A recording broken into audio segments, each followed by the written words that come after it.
গণহত্যা এবং গুলিবর্ষণ এই সমস্ত ঘটনার বিচারের জন্য ইতিমধ্যে কিছু মামলা হয়েছে, আপনারা জানেন।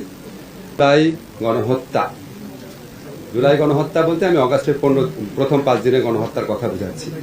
এটার জন্য দায়ী যে ব্যক্তিবর্গ আছেন উনাদের বিচারের জন্য আন্তর্জাতিক অপরাধ ট্রাইব্যুনালে উনাদের বিচারের জন্য আমরা ইতিমধ্যে একটা ছোটখাটো গবেষণার মতো করে দেখেছি এই আইনের অধীনে এই হত্যাকাণ্ডের সাথে জড়িত ব্যক্তিরা এবং যারা আদেশ দিয়েছেন, বিভিন্নভাবে সহযোগিতা করেছেন, তাদের সকলকে বিচারের আওতায় আনা সম্ভব।